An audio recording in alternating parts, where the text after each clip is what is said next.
life of danger. To everyone he meets, he stays a stranger. With every move he makes, another chance he takes. Odds are he won't live to see tomorrow. Secret agent man, secret agent man, they've given you a number and taken away your name.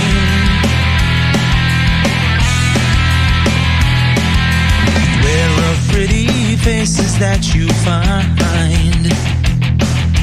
A pretty face can hide an evil mind. Oh, be careful what you say, or you'll give yourself away. Odds are you won't live to see tomorrow. Secret agent man, secret agent man, they've given you a number and taken away your name.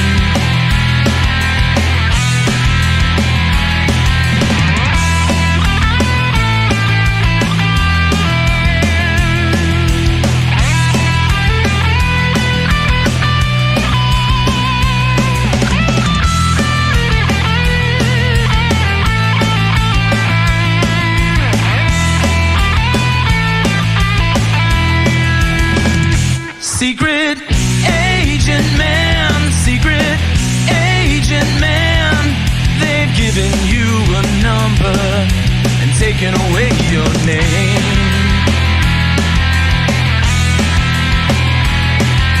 Skiing on the Riviera one day, then laying in the Bombay alley next day. No, you let the wrong word slip while kissing persuasive lips.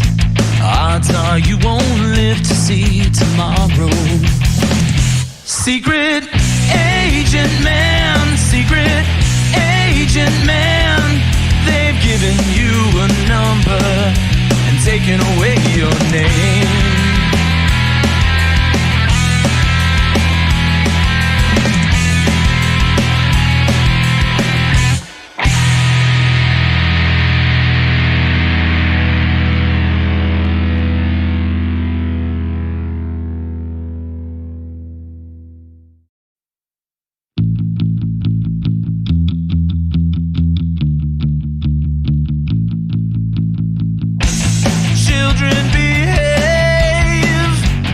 That's what they say when we're together. And watch how you play. They don't understand, and so we're running just as fast as we can, holding on to one another's hand, trying to get away into the night. And then you put your arms around me and we tumble to the ground. And then you say, I think we're alone now. There doesn't seem to be anyone around. I think we're alone now. The beating of our hearts is the only sound. Look at the way we gotta hide what we're doing. 'Cause what would they say if they ever knew? And so we're running just as fast as we can, holding on to one another's hand, trying to get away into the night. And then you put your arms around me and we tumble to the ground. And then you say, I think we're alone now. There doesn't seem to be anyone around. I think we're alone now. The beating of our hearts is the only sound. I think we're alone now. There doesn't seem to be anyone around. I think we're alone now. The beating of our hearts is the only sound. I think we're alone now. Doesn't seem to be anyone around. I think we're alone now. The beating of our hearts is the only sound. I think we're alone now. Doesn't seem to be anyone around. I think we're alone now. The we're alone now. Doesn't seem to be anyone around. I think we're alone now. Beating of our hearts is the only sound. I think we're alone now. Doesn't seem to be anyone around. I think we're alone now. Beating of our hearts is the only sound. I think we're alone now. How do I say goodbye?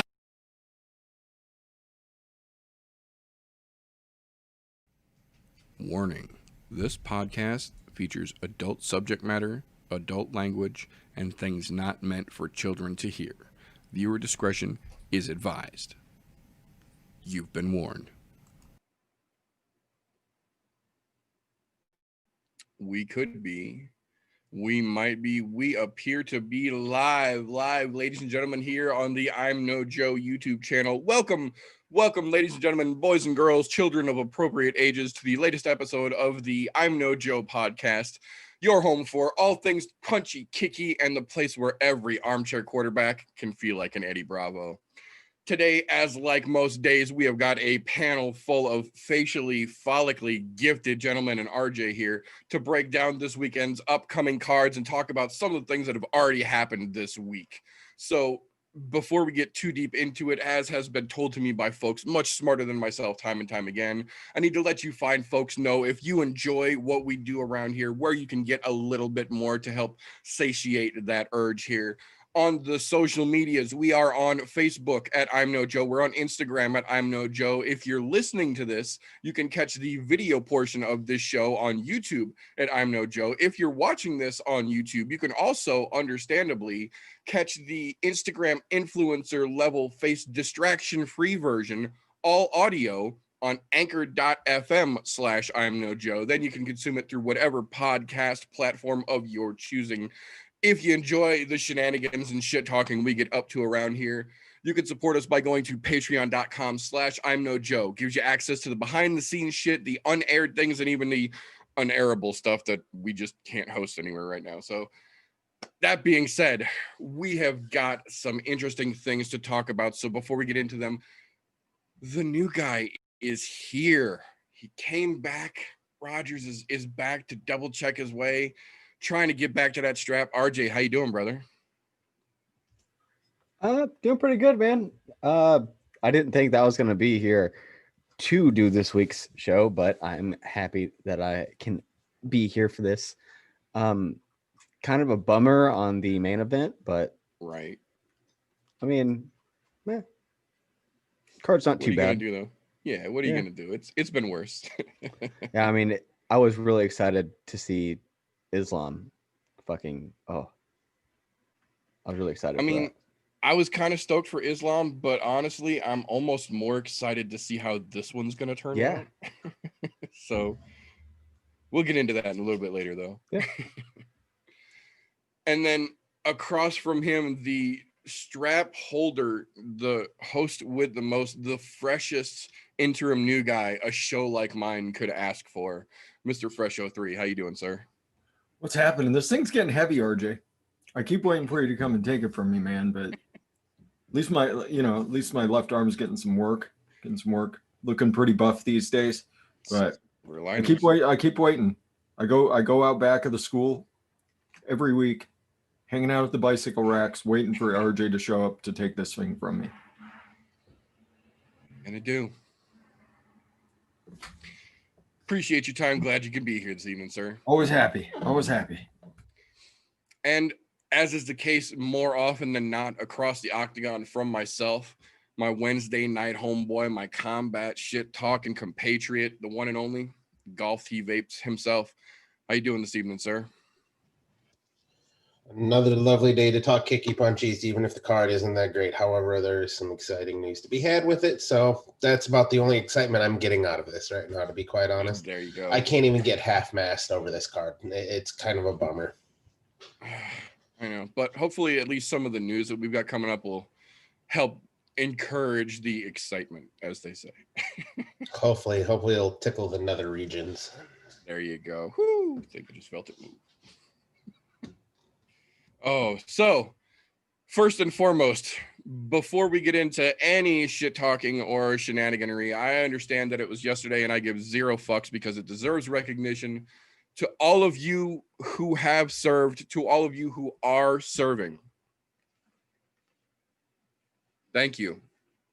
Those of you who do not realize, I am lucky enough to run a show about Punchy Kicky with a panel full of veterans here who I am honored to call my friends and compatriots in this shit talking world. So if you have not yet, and I don't know why you wouldn't have, take a moment and thank the veterans in your life, because your life is what it is thanks to those individuals. Thank you. That being said, we have had and are having an interesting MMA week, so to speak. We had the reemergence this week on a Wednesday, no less. We talked about it a little bit prior, but they didn't even give themselves much promo leading up to it. The XFC officially returned this week with the XFC 43 card taking place right as we were getting ready to go live on the Cloudy Bunker yesterday. Very interesting card. I will say this, there is some potential there. They definitely came out. They brought a couple of recognizable names. They put on some entertaining fights. The fucking president of the company is probably the most relatable promoter I have seen in a long fucking time. There's some interesting things going on over there. Danielle Taylor is absolutely on the fucking prospect radar now. For those of you who did not catch that, Jessica Aguilar versus Danielle Taylor was the co-main event last night over there. And man, that girl is going to be a big fucking problem for a lot of ladies and a lot of organizations in the very near future, I think. Yeah. She was the one I was most interested to see on that card yesterday. Did not disappoint. And I jumped into the show, and we had it running, and then we had to do the Cloudy Bunker. So during the first round, she was getting pushed around by Aguilar a lot, and I was like, I know she's got better striking power than what I've seen, and Aguilar seems to be moving away from it, and then able to move her into a clinch, and then I didn't get to see any more of the fight, and apparently she messed her up. And then I went back and watched the replay, and she didn't just mess her up, she fucked her up. I was gonna say, I hope you got to catch that replay. Yeah, wow. I went back and watched the replay of it, and yeah, she fucked her up, and that was what I expected to see. When you see somebody built like that, and the way she's able to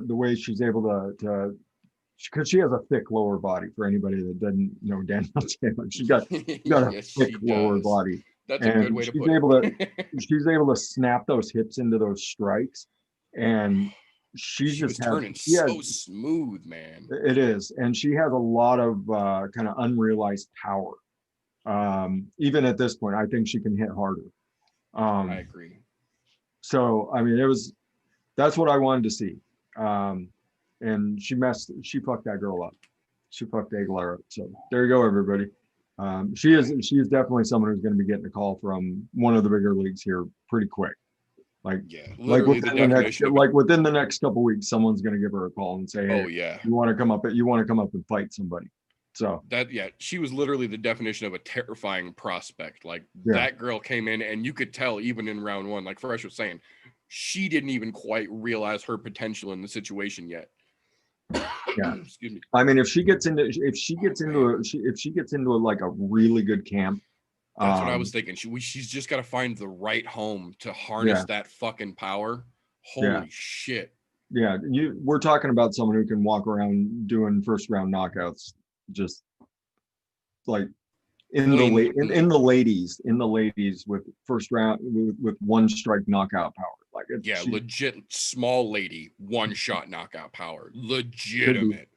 And you get someone like that in the right camp, like there's gonna be a lot of problems for folks. So I was happy to see her just messing folks up. And I mean, you can't really take anything away from Aguilar. I mean, she was working her game. She just got caught. Yeah. And once she got caught, like it was downhill from there. She wasn't the same.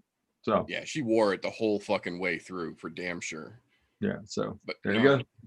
Yeah, Danielle Taylor, she Danielle almost Taylor. reminds me of like a lady version of Matt Serra.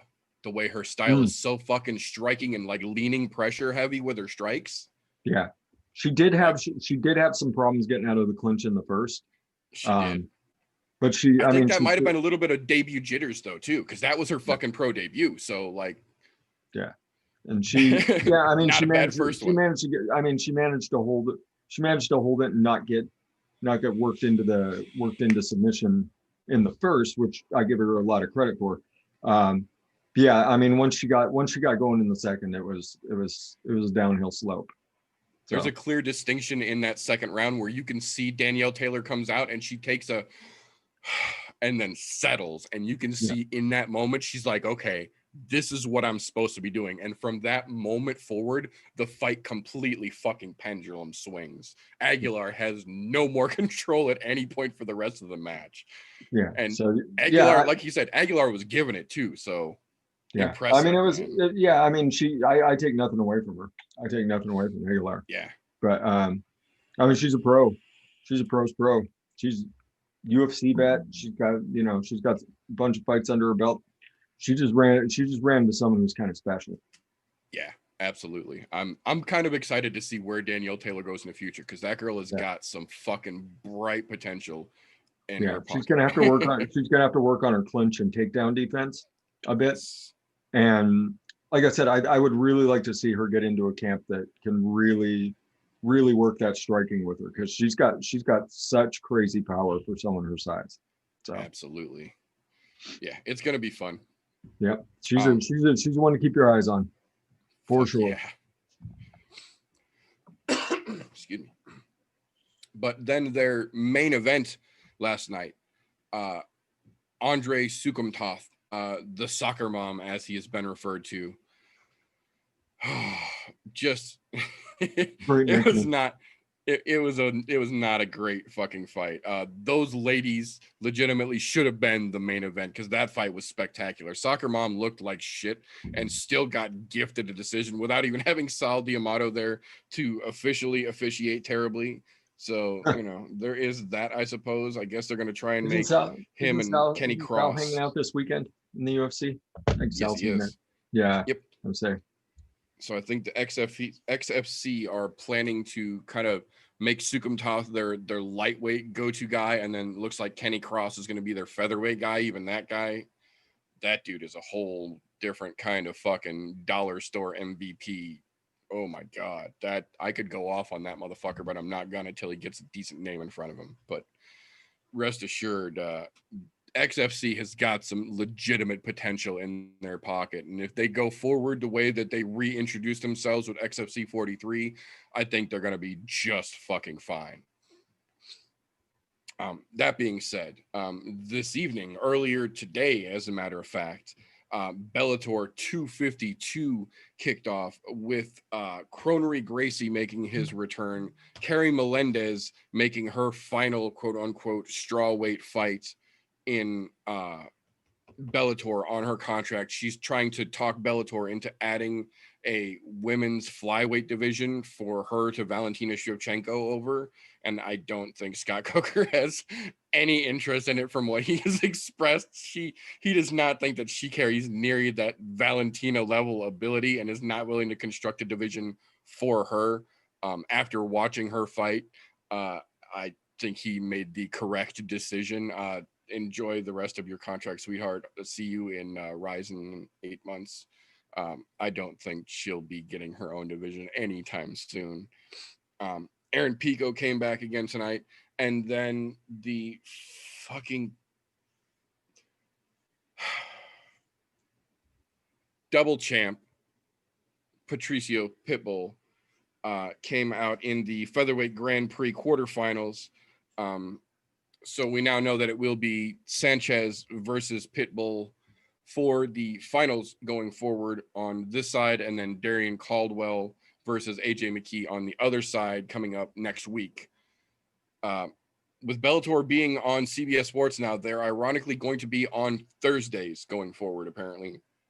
So if they can actually bring a card down a little closer to reasonable time, we may try and do some more live commentating again. But as it looks now, they're trying to kick those cards off at like 2 p.m. Eastern and be done by 7:30 Eastern.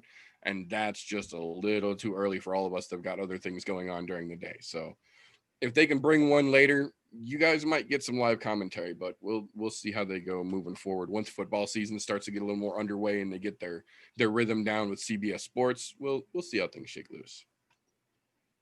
The other one I do want to talk about real quick before we get into some news, tomorrow evening, ironically enough, tomorrow afternoon, we will get the weigh-ins for Vegas Saturday, but tomorrow evening, we get ONE FC Into the Matrix 3, the debut of John Lineker getting introduced to the world of Asian MMA over there and the world of Satyang and the One Crew.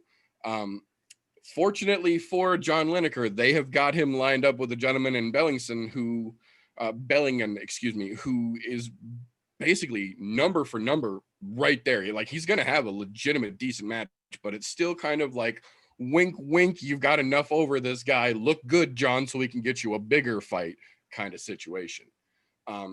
Most of the Fairweather fans and the casuals are not going to know a lot of the names on that card other than John Lineker. But if you are interested in seeing some legitimately clean and technical mixed martial arts, I absolutely encourage everyone to tune in because they are going to have spectacular fights. It's just not going to have that star power, that name recognition you might have, but you're going to see great fights on those one cards every fucking time. I promise you that one. Now, with that being said, we have got some news upon news that basically in the last 48 hours, they have backed the dump truck of UFC gossip, confirmed rumors, and fight announcements up and just let it fucking go, all Avalanche style. So we have got a whole bunch I want to try and get through here.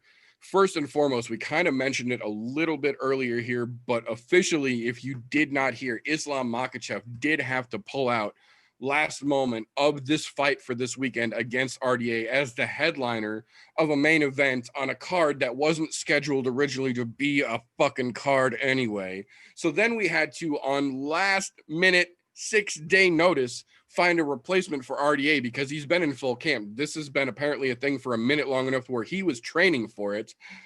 And who else should step up but the Irish Dragon himself? Paul Felder was already in triathlon training for a competition that he was going to be in, I think he said in the end of December, either middle or end of December. So he was already in like biking and swimming and running training. If you remember when we were in Abu Dhabi and he was there to commentate, his social media, if you followed him, spent literally his week in Abu Dhabi running, biking, and swimming in the fucking UAE heat when he wasn't commentating. So he's been training, but he's been training for a triathlon and not a fight. So we're going to talk about that a little bit later on. That makes for a whole interesting little situation that we're going to get to go over there.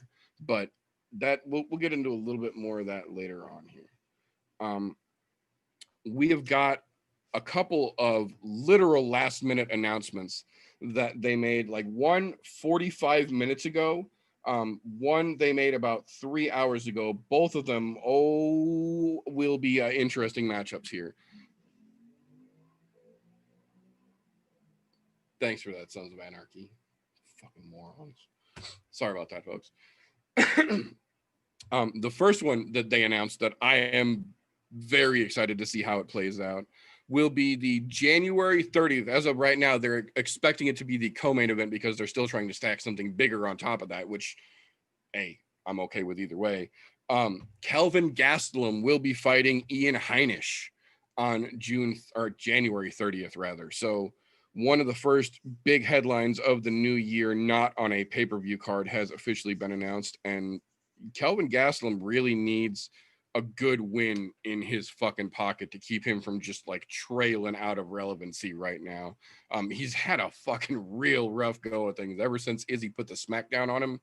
He just really has not been able to put it back together. I don't know if Izzy just fucking broke him or if realizing that he really couldn't beat Izzy broke him or what happened, but he just has not been able to get back in the groove that we saw Kelvin Gastelum legitimately in when he worked his way to that title shot initially. I think Ian Heiner should be a pretty good test of him because he's really not that top 5 guy, but he's about as close as you're going to get to solidifying yourself as a gatekeeper if you can't get around him at this point.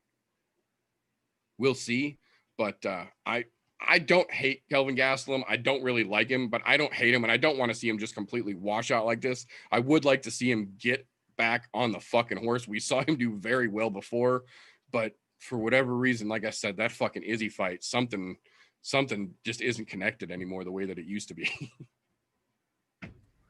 And I mean, we've seen that happen before when you realize you're not quite as good as you are.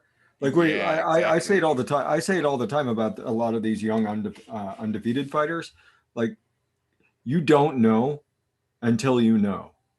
Yep. And like when you go up against, probably the best technical striker in the game right now, and you get your ass handed to you, I mean, that can break a young dude. So we'll see if he's able to recover. I mean, that, and then follow that up with that vicious tail fight. Yeah. Oh, that one almost hurt to watch. So like, he's had a couple of real fucking rough goes now. Like I said, it's not that I like him, but I don't hate him, and I don't want to see him fucking fall off like that. I think the guy's still got it in him. He's just got to get his head back. And, this is a chance. This is a good shot for him. It's a good shot for Gastelum to get back on the horse. See if he's able to do it. Right, because the other way around, if he can't, I guarantee you Ian Heimish is going to use every drop of relevancy left in the name Kelvin Gastelum to springboard himself up those rankings if he can. If he drops fucking Gastelum, Till is in the conversation for a title shot right now after he beat Kelvin Gastelum. You bet your sweet ass that if Ian Heinisch can beat him, he's going to be screaming at the top of his lungs that he wants next too. We'll see how that shakes loose, though. The other one that they literally just announced 45 minutes ago that I am very curious to see how it plays out. February 6th card has officially had its headliner announced. Alexander Volkov will be fighting Alistair Overeem. That is a very, very, very interesting fight because both of those guys have been at the top of that division, and neither one of them have been able to capture that fucking UFC strap. And neither one of them are going to get many more chances if they don't make one last legitimate push here. Both of them are saying that this is their final title run. So somebody got to go. I think both of them really, but one of them's going to go forward and one of them's going to go backwards. We'll see. I'm not gonna lie. I kind of hope it's the Reem that takes one more shot at the title. I am as well. And again, same with fucking Volkov. I got nothing against him, but I'm not really a huge fan. If I got to pick between the two, I'm rooting for the fucking Reem, baby. I mean, what's the fight after that? And that's the thing. The Reem versus Nagano? Well, the other thing that they're talking about is that after that could be versus Blades, because we got Blades versus Lewis coming up, and Dana's already said he's not giving Curtis Blades a title shot. He doesn't think he deserves it. So even if he beats Derek Lewis, which I think he's going to, he's not going to get the fucking title shot off that. And then that would set up Overeem versus Blades. That could be real fucking interesting. That could be. I mean, the Reem's been on a roll. So yeah, that's what I'm saying. Like, after what he did to Walt Harris, dude, like, the Reem is looking much better than a lot of people are giving him credit for. I'm not saying he's the next fucking, title holder, but I'm saying you can't deny the fucking progress that dude has made pushing 40 with a fucking, steel reserve. So, the way he's turned, it looks like he's turning back time a little bit because he's gotten back to that old style of Reem that we were used to seeing, and it's kind of coming back around, and that's a scary thought for a lot of those big heavyweights. Fuck yeah, it is. So yeah, I mean, it's gonna be interesting. I mean, that's the thing. That's the thing that's bugging me about the heavyweight division. Like, Nagano's been sitting there on the shelf. Like, you have to open the door for him at some point. Like, what does he have to do? That's the thing. Now, what more does he have to do to get right? back? I was gonna say he's already done so much. He's literally sitting at the sideline at this point, basically guaranteed the next shot. But understandably, when is that next shot gonna come? Because again, DC fucked up Stipe's eye. Go fucking figure. So when the dude's ready to come back, now you've got Ngannou who's in line, but then you've still got fucking John Jones who wants to make believe that he's the next guy and still can't decide which division he's actually going to be in anymore. Yeah. So it's like, I get it. I understand Francis's frustration, but at the same time, man, if you bitch too much, you'll talk yourself out of that number one contender. Like, can we get Ngannou versus Jones in the meantime? That's kind of the way I see it. I would really like to see Francis Ngannou just bulldoze his way through John Jones. I would love and to see Stipe that. deserves the time to heal. Like he Yeah, played he does. all the games that DC wanted him to play for the last 2.5 fucking years. Took the injuries with it and still played the games DC wanted to play. Let that man fucking heal. Let these two fight for the fucking interim, and that's the fight that they were originally trying to make the super fight before DC and Stipe 3 even fucking happened. So yeah.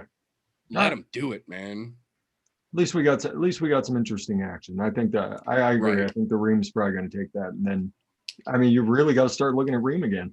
So yeah, you can, it's going to be. He's the Glover of heavyweights. Yeah. How can you deny him at this point? Like as much as you might want to, and you can tell that Dana wants to. Yeah. Like even Dana couldn't deny Glover deserves the next title shot. Wouldn't say that he's going to give it to him, but he agreed he deserves that next title shot. We'll see if Izzy bums him out of line there, but similar fucking situations, man. It's fucking crazy on the top end of the UFC right now. It is. Yep. It's actually ironically a little crazy on the bottom side of the UFC as well. We did find out UFC 256 will have to be rebooked because Amanda Nunes has been hurt and pulled out.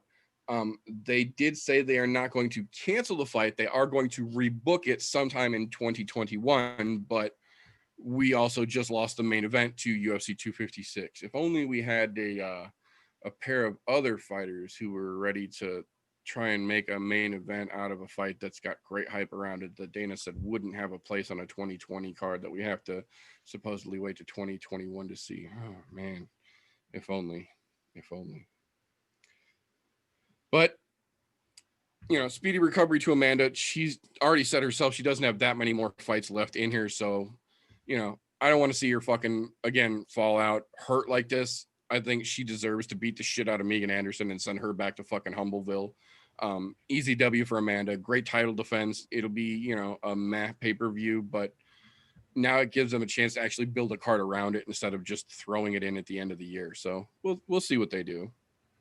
Yeah. I mean, that's an interesting fight that I think we all kind of want to see happen. I think Amanda Nunes is probably taking it, but yeah. Well, and Megan Anderson Megan's got some range. That's she's advertised herself as taken over. So prove it. Yeah, prove it, Megan Anderson. Yeah. You're entertaining enough to me. So go ahead. Yeah. Exactly. Let's see what you got, kid. Speaking of fucking crazy short notice, though, we did find out, we'll talk about this a little more later on as well, another short notice fight that was weaved together by the fucking fight gods of Mick Maynard and Sean Shelby.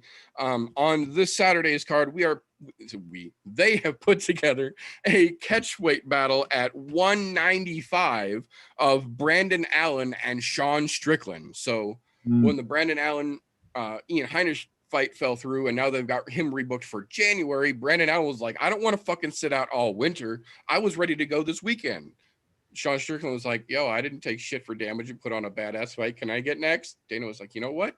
Yes, the fuck you can. So we are going to get to see 195 pound. That means fucking low weight cut for both of these guys. Sean Strickland's still going to be in great fucking shape from last week. I'm fucking sure of it. Brandon Allen has been in camp for like the last month and a half training for Heinisch. And it's at 195. So he's not going to have to fucking cut a whole bunch of weight. He's still going to be in relatively good shape. I think this is going to make for a great fucking last minute fight. I really fucking do. Yeah. It's got dark horse fight of the night potential. Absolutely. I'm very fucking excited. I mean, they could have stuck that fight anywhere in the next couple weeks. I'm I'm cool with them putting it on Saturday last minute. I think it's going to add a little fucking flavor to that card. Yeah, there's not a lot of flavor in this. No, they Nice. can use It's that. nice. They can- It's yeah, they nice. can use it. It's nice. It's nice to see a little bit. It's nice to see a little bit of garlic powder make it into the Add something, otherwise yeah. bland ass stew that this card fucking is. Yeah, absolutely. But speaking of bland ass stew, over on the other side of the house, Bellator has announced their headliner for Bellator 253 coming up next Thursday. Benson Henderson versus Jason Jackson. The last time we saw Henderson out there, he got his fucking clock cleaned by Chandler, and that got him a ticket to the UFC somehow.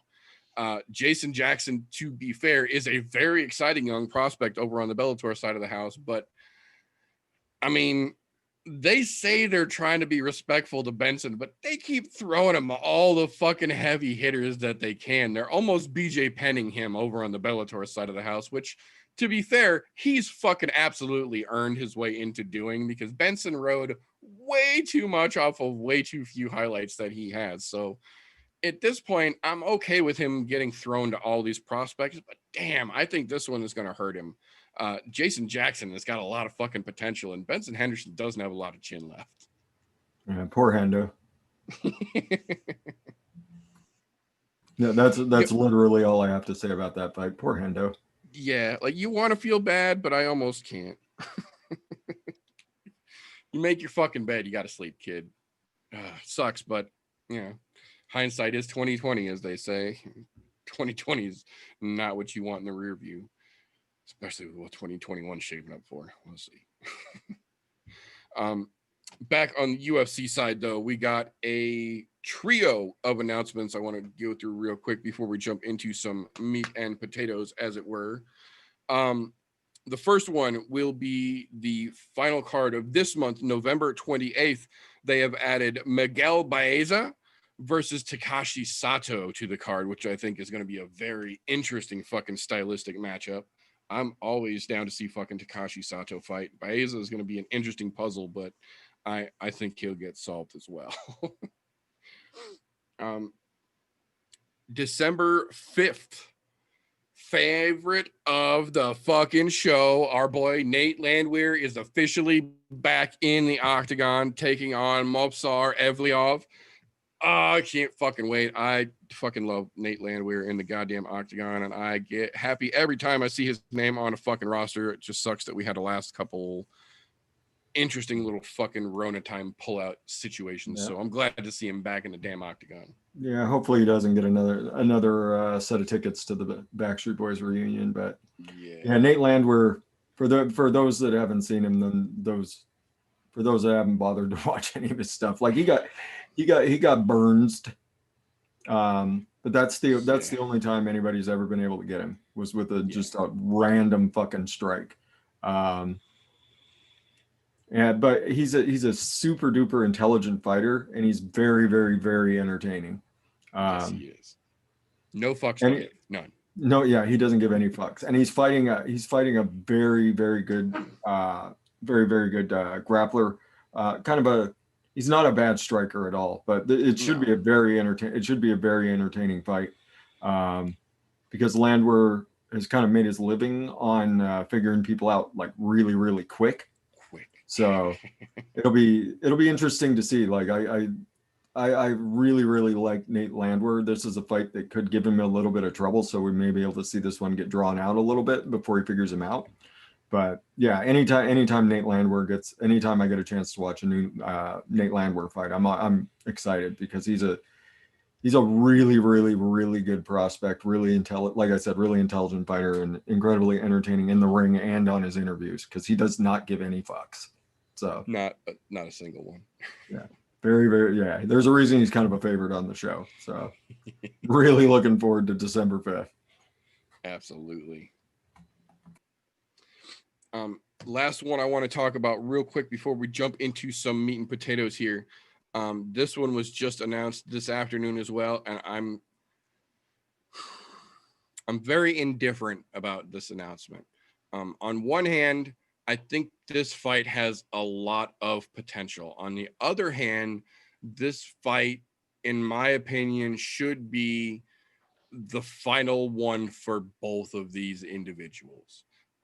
January 30th card has officially had added to it Matt Brown versus Carlos Condit. I mean, these dudes are both legitimate fucking legends. Both of these guys will have a place in the UFC Hall of Fame. There is no fucking denying it. But at the same time, if Dana is not willing to give Anderson fucking Silva any more fights in the UFC, even though he still has one left on his contract, I genuinely do not understand how either one of these gentlemen are still open to keep getting booked. You won't give the Spider another fight, but you're going to give Matt Brown and Carlos Condit another fight. Yeah. And I mean, honestly, Silva deserves way better than he's gotten these last little bit. Agreed. He deserves, I mean, the least Dana White could do is for Anderson Silva is give him one last headline pay-per-view. Right? Give him something he wants. Yeah. He fucking owes him. He fucking owes Anderson Silva. These two getting a fight?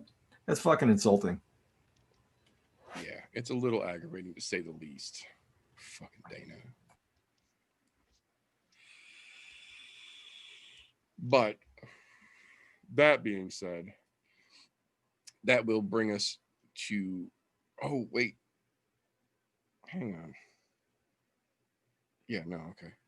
Sorry, I'm looking at the wrong fucking thing here. Looking at the wrong notes. We're good. So that is going to bring us into the meat and potatoes portion of this meat and potato flavored show here. This weekend's reason for the season, previously Makhachev versus Dos Anjos, now Felder versus Dos Anjos, or UFC Vegas 16/UFC Fight Night on ESPN Plus 37/UFC Fight Night 186, I believe. I think it's 86 or 87. But first and foremost, before we get into what a shit show this is going to fall into, as has been the case for most of these, I have to give credit where credit is due, as I try to do on this show. The prelims on this weekend's Vegas card are legitimately overall better than most of the main cards we have seen as a whole on these fight nights in the Apex Center here. I'm not saying every fight is a fucking banger. I'm not saying there's a lot of big names. I'm saying overall, this prelim card has better potential, in my opinion, than most of the main cards they have crammed down our fucking throats. It's a, let's see, what is it? 2, 3, 4, 8 fight prelim card here. Opening up with heavyweights, ending the premier prelim fight with that catchweight fight that I mentioned earlier between Brendan Allen and Sean Strickland at 195.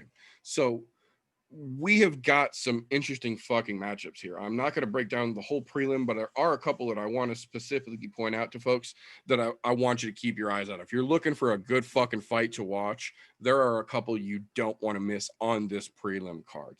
So I do want to say, it's going to be interesting to see how Dante Mize opens up the card. I don't have a lot of faith that fight's going to be terribly exciting, but there's a little potential there. The Random Marcos match, Random Marcos is always interesting to see, not always the most exciting. The one that I do think is going to really kick this fucking card off and really get the fireworks going, so to speak, is right smack dab in the fucking middle of the prelims. Jose Quinones versus Luis Smolka. This fucking fight has sleeper written all fucking over it. People forget because he got fucking sugared that Quinones is a fucking killer. He caught a raw deal in that fucking fight against fucking O'Malley. That whole fucking fight was weird. I get it. I understand it. But you can't judge Quinones' career off of what fucking O'Malley's weirdness brought out of him. Same with Smolka. Smolka has had a couple of rough goes here, but Smolka has shown time and time again that that dude is willing to get in there and just be game as they fucking get. He's pretty goddamn good everywhere, and so is Quinones. So I think this is going to be a very interesting matchup, but I think Quinones has the edge here. I think he's going to use this Smolka fight to kind of get himself back on track and get the sugar out of his shit stain. Yeah, hopefully. I mean, he got caught up in the Sugar Sean O'Malley fucking hype train. Quinones is a way better fighter than that fight showed. Smoka's he's starting to wander down towards the end of his golf course run, if you will. But I mean, he'll be game. He'll be game for what Quinones is going to bring. I think Quinones is a way faster fighter. And when you're playing around at bantamweight, that speed just fucking kills. Makes a big difference. Yeah. So I mean, my pick on this is Quinones. I think he's gonna shake that off. But once again, you never fucking know. You get your clock clean in the middle of a fight, and you didn't expect it. Kind of opens some doors in your head. So, but I don't think Quinones is that type of fighter where it's going to bug him all that much. He's taken losses before, so show him that he can bounce back. So it should be fun. Should be a fun fight. Bantamweight, so it's going to be a great little dude fight. Yes, sir. So.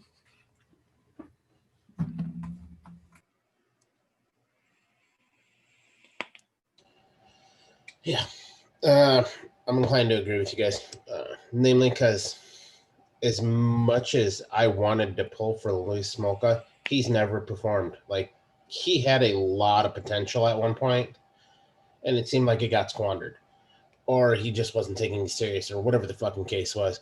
But Quinones, he had a flash of greatness, and somebody got lucky and hit the switch. That's it.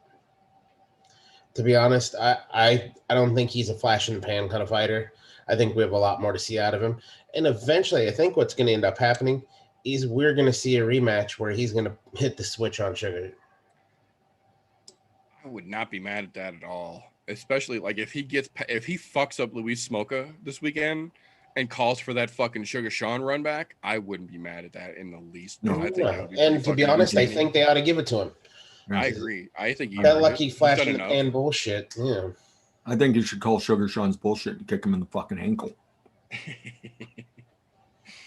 Like, welcome to the Sugar Show. Yeah. I agree. Sweep the leg. Sweep the leg. With a body bag.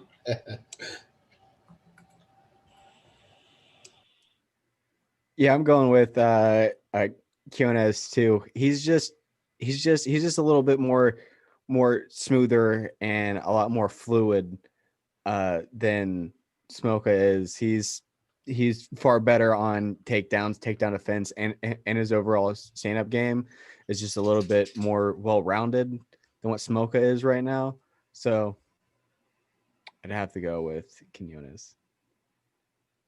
Agreed.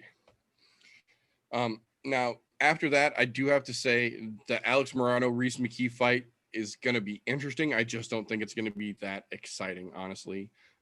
After that, we've got the Battle of the Blondes, Ashley Yoder versus Miranda Granger. Again, it'll be fun to watch. Not going to be that exciting of a fight, though. It's not. I don't think it'll be a fun fight to watch. There's fucking Yoder's in this. You're a whole bitch. And you know, Granger's interesting. She's interesting, but I mean, she's fighting a gal with a lot. Yeah, she's fighting a gal with a lot of fucking experience, like pushing someone into the fence and fucking clinching them to death. So Yep. I don't know, man. If that's your thing, that shit could be pretty exciting. This is true. And this is also one of those fights where we could expect a lot of yeah, watching Ashley Yoder stomp her fucking foot to death. Yeah. In this fight. There's potential for interestingness in the Battle of the Blondes. I'll give him that. I mean, if Granger knocks her the fuck out, it'll be interesting. Right. But the premier prelim fight, I say with air quotes for those of you just listening, the catchweight fight, Brandon Allen versus Sean Strickland, a week's notice, 195 pounds. This, I think, is going to be where this card starts to get exciting. This is a great matchup if they had to make weight. Giving these two the option of the catch weight, Sean Strickland on that quick turnaround from a fucking awesome performance last weekend. Brandon Allen frustrated as shit, getting dicked around by Ian Heimish twice in a row now. You know that's going to be pissing him off. Less fucking weight cut because 95, so they're still going to have to do a little something, but it's not going to be shit for either one of them at this point. This has got fucking awesomeness written all over it here. Legitimately, this is a toss-up for me. Brandon Allen is going to try and be real pressure heavy, but Sean Strickland is so fucking smooth, as we saw in that last fight. That motherfucker can be in and out and not there when you think he is with the fucking snap of the finger. So I think this one is legitimately going to be a toss-up. It's going to be who can fucking get in there and get their game plan going first and stick with it. I can't call a winner, but I'm telling you right now, watch this fucking fight. It's going to be exciting. I think it's gonna be fun for as long as it lasts. Yes. So you got two outcomes here. Allen could catch him. Allen could catch Strickland. It's not out of the realm of possibilities. The other thing is Allen's complete disregard for defense is how I'll say it. He doesn't care. He just goes and goes and goes. And when you're fighting a dude like Strickland, who's as strong a fucking grappler as he is, like you're looking at some problems. You're looking at some problems if you can't solve him early. So if this goes anything beyond the first round, I think it's Strickland's fight. Or it could be Strickland's fight early as well. Like he could catch him if he gets him on the ground at all. Like it's gonna be a huge problem for Allen. So it's either Allen catches him quick or Strickland finishes him the fuck out. But this is going to be a really, really fun fight between two really fun fighters to watch. So this is definitely one of the ones I'm looking forward to the most. And the catchweight makes it that much more fun, in my opinion, because they don't have to stress as much about the fucking weight cut. Yeah. It was a really good decision just to be like, hey, you two guys want to fight? Like we don't care what weight you're both you come in close, at. right? Yeah, you're both close, right? Let's call something in the middle. All right, we're okay with that. Yeah, you two just get it going. Just get it going. You guys will have a fun fight. You two will like each other probably at the end. It's gonna be good. Right? Yeah, because they're really very similar. And I agree. These are two dudes who I can absolutely see having a fucking great fight and then shaking hands and going and getting a fucking beer at the Apex afterwards. Exactly. Just giving each other a quick hug and yeah, let's go get fucking brewed out. Yeah, so. I could absolutely see that between those two, and I would be okay with that too. Yep. Keep your eye on Instagram after the fight, everybody.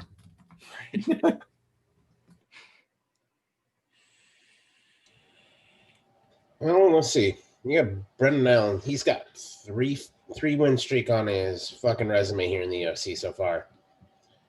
First one for the first of that win streak was against Kevin Holland, who's looked pretty solid as of late. But he didn't just beat Holland; he subbed him. Next fight, knockout. Then he went to decision, so we know he can go into deep water. And by deep water, I mean 3 rounds. 3, yeah. Because he's not got to main event status yet, so we don't know what he can do in 5. But he won a decision in his third fight. So we've seen him do all 3. He's got a well-rounded game. His defense, definitely not the fucking best. But from what we've seen out of him, he's pretty well-rounded. If he covers up some of those holes in his defense, he's going to be a lot better. What's the easiest way to put this about Sean Strickland? Well, I won't say easiest, the most PC way to put this. Strickland has what I like to call special strength. Okay, I'm trying to do this as PC as possible. I hope you guys see where I'm going with this. If not, too fucking bad. But one, you look at the dude, you can tell he has that kind of strength. He looks like a fucking old farm boy who's been throwing around bales of hay since he was fucking 11 years old. Maybe even corn-fed looking. Yeah. He's a strong motherfucker with some heavy grappling. However, with as strong as he is, I think the scariest part about that motherfucker is when you're looking at what he's done in his last couple of fights. I mean, he's finishing people. He's went to decision. So he's got a little bit of everything. But the way he's winning them is not... The decision was in a dominant fashion.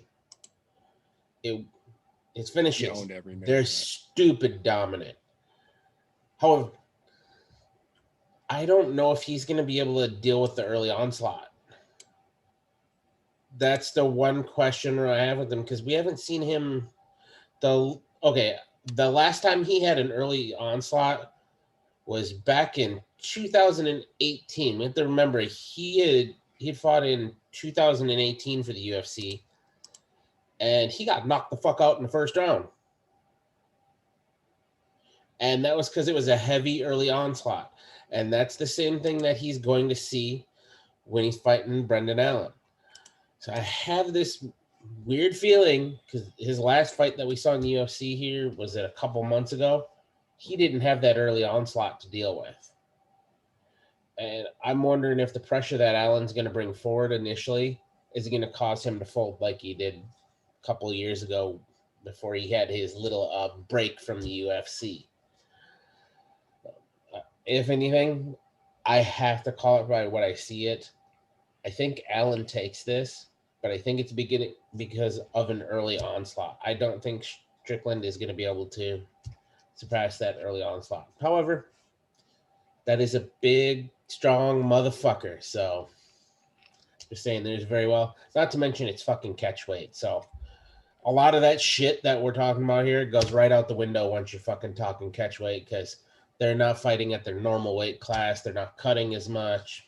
You know, makes It'll be things a lot little bigger more when interesting. fight night actually gets here. And although there is one thing I really do like about this at catch weight of 195.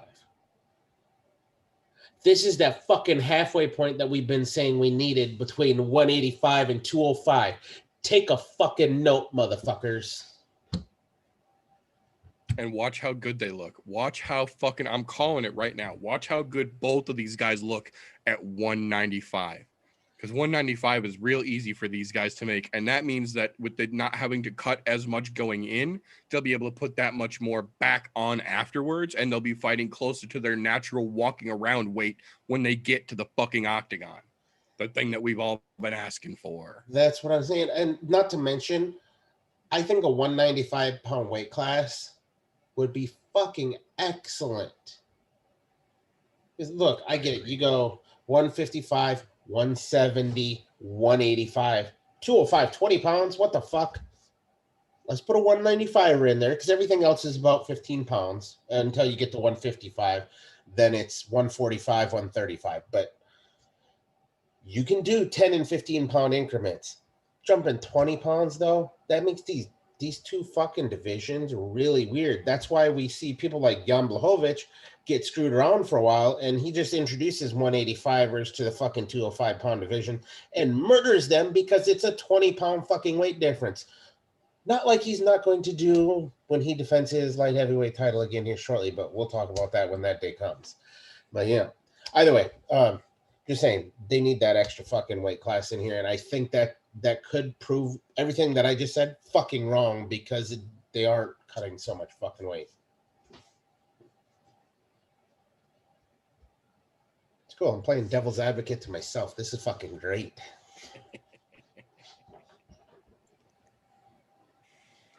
So I think if Allen can come in first round, keep fucking hard pressure, a lot of fucking shots, just keep him, just keep Strickland moving, stay off the fence, he can put him away first round.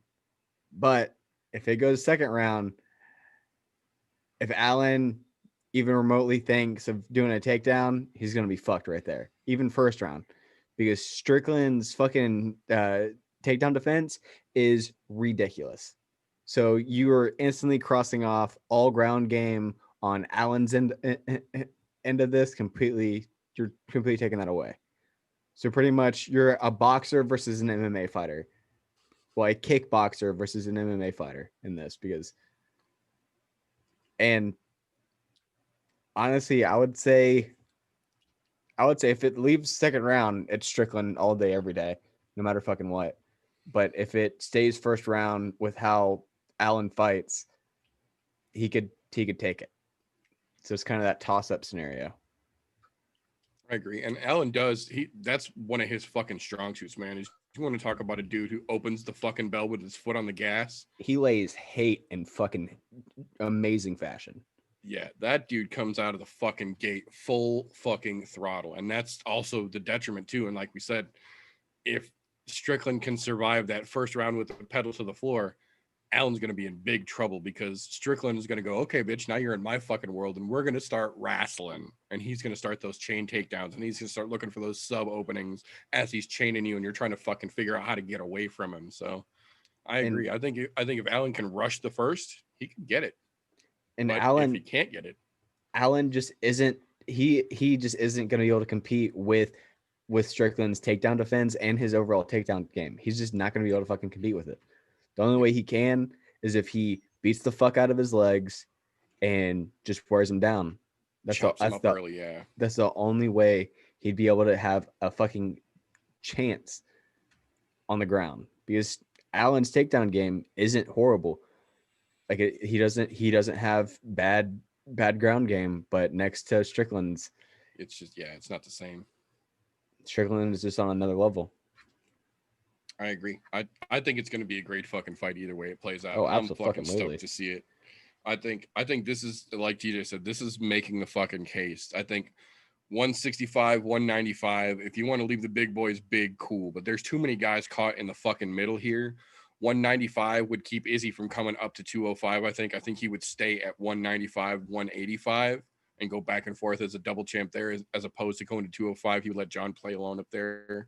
I think if we had 65, we could solve so many fucking problems, because we've got the same issue with guys that fight at 55 but walk around at 70 trying to go to 70, where the dudes walk around at 200 and cut down to 70.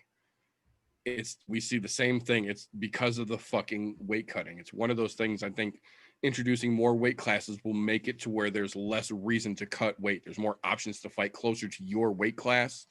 I think that eliminates a lot of the weight cutting issues, but we'll see how that plays out. That will, however, bring us over into the main card, the meat and potatoes part of this meat and potatoes portion, and the meat and potatoes segment of the meat and potatoes flavored show we have going on here right now. So unlike the way they are ending the prelim fights, they are not necessarily opening the main card with the same level of excitement, in my opinion here. Eric, ya boy Anders, coming out against Antonio Arroyo, who has essentially been a soup can punching bag for the UFC. This very much feels like they are giving an Anders a fucking layup, letting him fucking have it right at the goal. All you have to do is take the ball and put it in the fucking hoop. Arroyo has just literally been a fucking sparring dummy in every fucking fight that we have seen him in, including some of his previous to the UFC matches. Granted, he's got that puncher's highlight reel, but that's about it. As far as the UFC, he's on other people's puncher's highlight reel now that he's been here. Not that Eric Anders is anything special, because he really is not. He's kind of a dollar store Xerox copy of Kevin Lee with a couple extra pounds on him, but that's not a compliment, and that's not anything to fucking brag about. It feels like with the lack of stars really being present right now, you've got the few, but those few are standouts, and the UFC is still trying to make new stars. It feels like they're kind of giving Anders like, yo, here's your fucking chance, dude. You're going to open the fucking card, do something with it.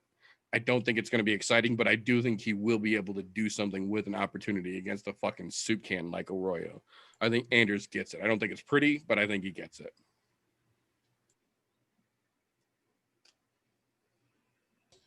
You know, I'm inclined to agree with that, because he's been pretty hot and cold. He'll go on a 2-fight streak, then he'll lose one, pick up 2, lose 1. That's pretty much been his moniker the whole time. However, what's funny is he did drop to middleweight, because you remember he was fighting at light heavyweight. Because one of his first big losses, Thiago Santos. Yeah, and that was rough too. That was a rough thing to watch. And I mean, but then when he made the drop to middleweight, he looked like he found his place.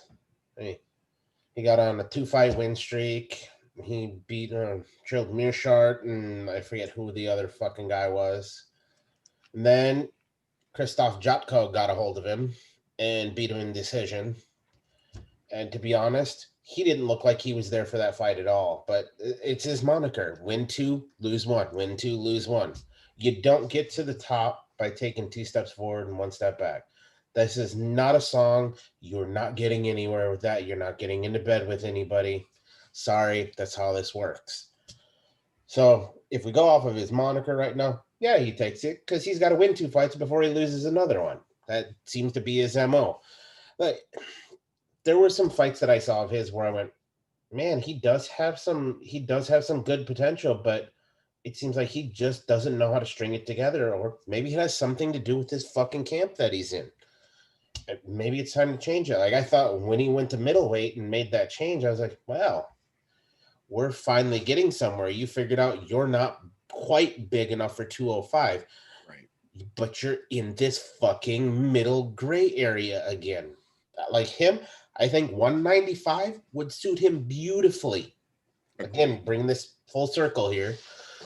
But, you know, and 185 suits him a lot better than 205 does, because he's not big enough for 205, which is why he was getting demolished at 205. But, you know, middleweight, it's a lot of fucking weight to cut for somebody who's probably walking around at 215. You know? You're talking 30 pounds at least. And it doesn't suit him here. And Antonio Arroyo, who the fuck is that guy? That's all there is for that.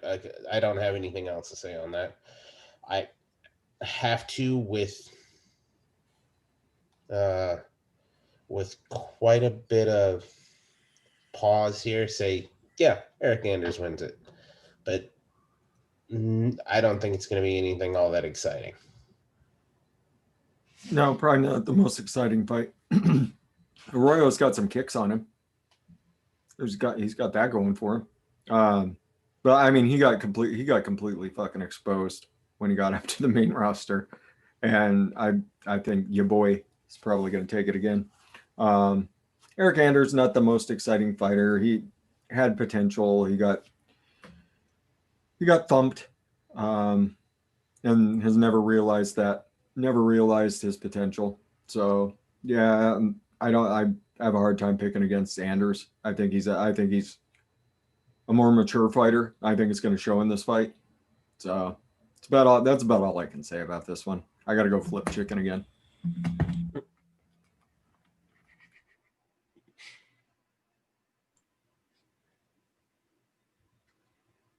I honestly want Anders to lose because I hate his fucking nickname. Fucking yo boy. Get the fuck out of here. You're a grown ass man. To be fair, it's not beefing 27-8. And that was a thing for a minute. Yeah. It's better than that. Fuck you.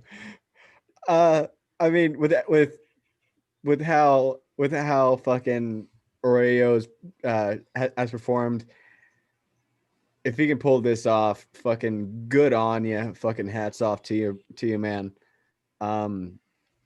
Anders is taking it. He's like, he might be in 85, but he can throw like 205.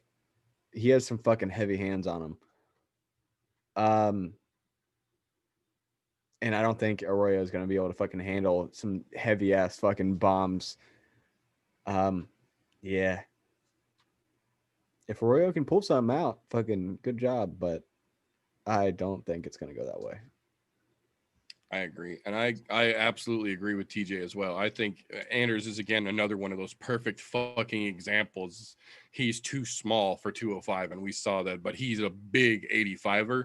I think he as well would be another one that would fit in fucking perfectly in a 195-pound division, and it would be closer with his walking around weight, would make for an easy, simple fucking water load weight cut if he even needed to, if he couldn't just fucking work out a little heavy and eat a little cleaner for a week and drop them couple fucking pounds.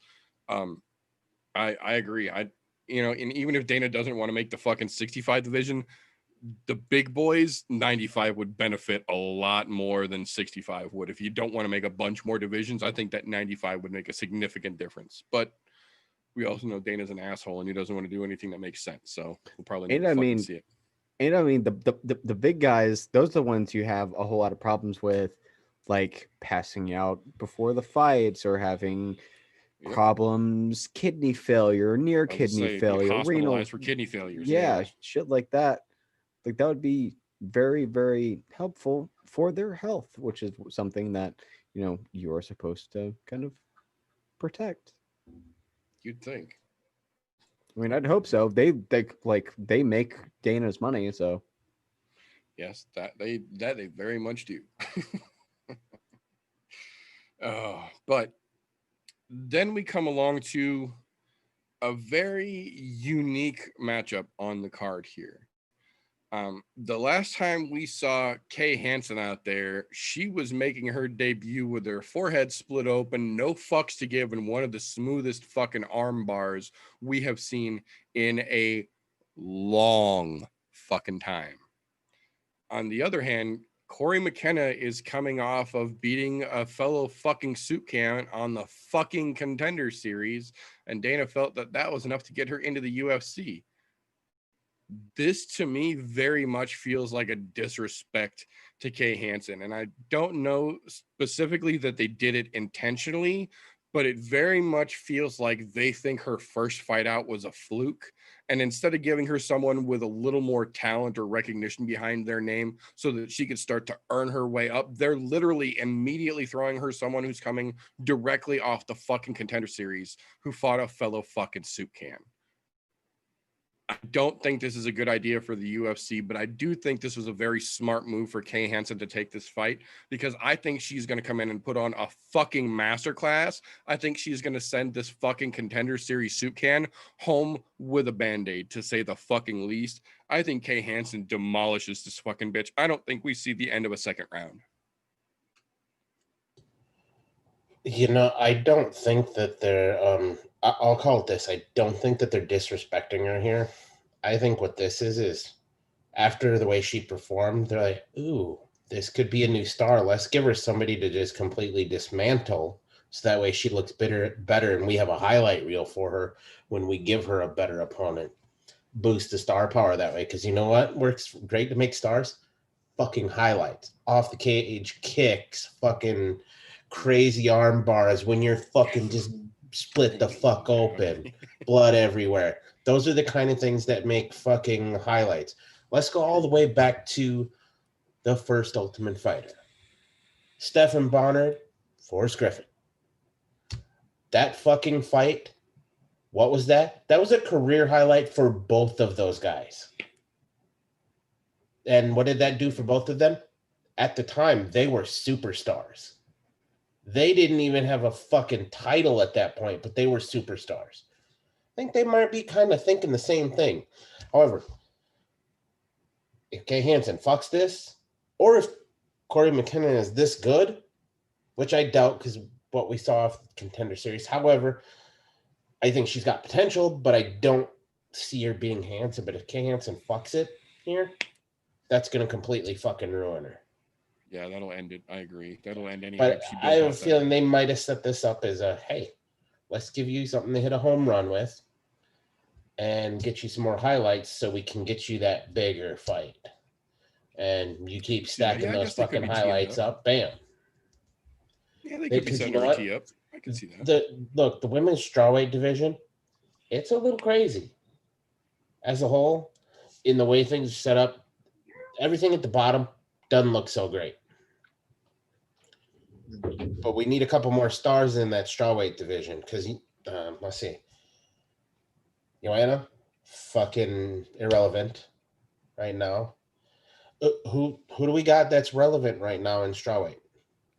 Rose and Joanna, or Rose and Whaley rather. Yep, and that's it.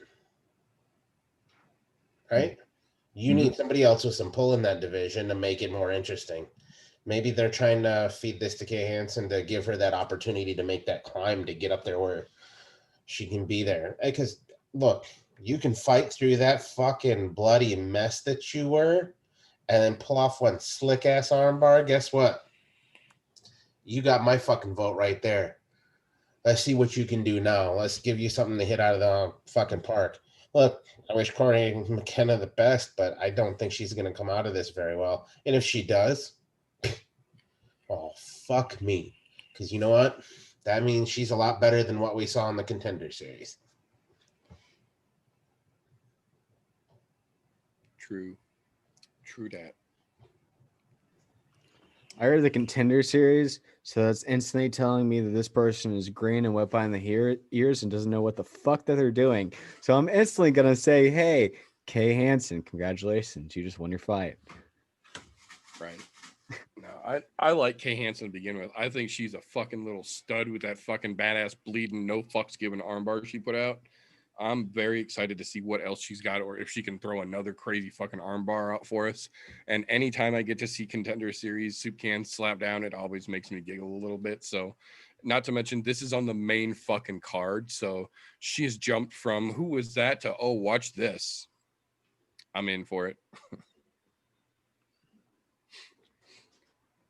That being said, that will bring us on to the next very interesting and, again, I feel kind of underrated, under-promoted fight on the card here. Julian Marquez versus Saperberg Safarov. This is two dudes who are both ice cream cone shaped individuals. The only real difference is that Safarov looks like he's 87 years old. He's got that super strong Eastern Bloc genetics that just make you look when you're 23 like you're really 74. I get it. The strong brow is a good indication. But these boys are both fucking awesome all the way around. They're both newer to the UFC, so they haven't had a whole lot of time to really establish themselves yet. But what we have seen out of both of them has been very fucking exciting. We've seen them both be able to do stand-up. We've seen them both do some groundwork and have to defend against some fucking vicious takedown attempts. I think it's going to be real fucking interesting here. I just think that Marquez is too fucking strong. We've seen Saperberg be real fucking good, be real elusive, but man, Julian Marquez is just a fucking beast, man. That dude's so goddamn physically strong. It's hard to get around him when he really starts to impose his will and put his game plan to work. I think it's going to be a fucking great fight, but I think Buff Brian Redband wins it. I'll concur. Yeah, I think Marquez is just so fucking durable that I don't know what Safarov is going to be able to really go after. I think this fight is probably going to wind up turning into like just a sloppy fucking brawl, and sometimes those are the most exciting fights. Just two dudes just throwing whatever the fuck they can, trying to put the other dude down, and I think that's absolutely what's going to happen here. I didn't get to pick on the ladies fight. Kay Hansen's probably going to win. I mean, McKenna's got a puncher's chance, and Lord knows she's probably going to be fucking game for whatever's going on. But that's what I got. But this fight, yeah, I think in the end, I think Marquez is going to probably wind up taking it. Probably a stoppage somewhere in the second or the third. But should be a very exciting brawl of a fight. I think this could go to either one of them, to be quite honest. Both of these guys coming off loss, and to be quite honest, neither one of these guys in the middleweight division are ever going to make a big splash. They're going to be middle of the road guys. Maybe if they're lucky, they'll break top 15. Maybe they'll even get as high as 13 if they're fucking lucky. But neither one of them is ever going to make a run at the title. I don't see any greatness in either one of them. Or, well, I see potential, but I don't see potential for greatness. I think they could get to that spot where they're the defenders of the fucking who gets into the fucking ranked portion of the middleweight division. But other than that, this right now, I'm inclined to agree with you, Fresh. I think this is just going to be a sloppy fucking brawl. And whichever one of these cocksuckers gets lucky and hits the button is going to end up winning it. Not sure which one's going to be. Although if Marquez is smart, he'll take Sakharov down. Sakharov was fucking subbed in the first round of his last fight. So, I mean, it's out there for the taking. It just depends on which one of these guys are going to be sloppier.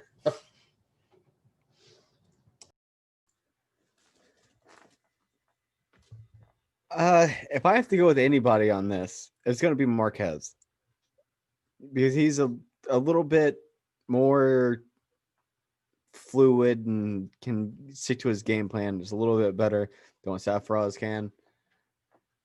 And he's a tough son of a bitch.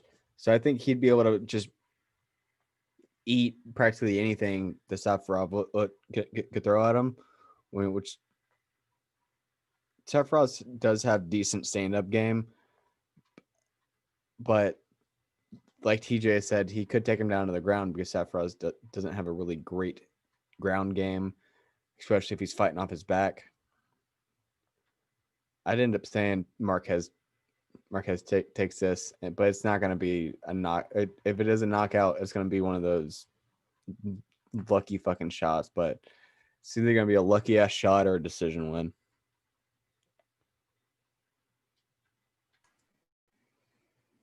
Interesting indeed. So with that being said, unfortunately, that brings us to our co-main event, which I guess, to be fair, at this point in time, shouldn't be as disappointing as it is, because the UFC really just has shown that they don't give too terribly much of a fuck about these fight night endings. This is kind of the proof in the pudding of that. Abdul Razak Al Hassan, coming fresh off of his plead-out victory from sexual assault on a minor, facing off against Chaos Williams, coming fresh off of one of the most disappointing prospect failures we've seen in the last 8 months. This co-main event makes no fucking sense. Neither one of them have shit to even clench to attempt to get themselves top 15 ranked. So the outcome of this doesn't really matter one way or another. And the fact that this is the co-main event and that Strickland fight is on the fucking prelims doesn't make any goddamn sense to me. I give zero shits about either one of these guys. I think they can both go fuck off. But since it's the co-main event, I did want to mention it.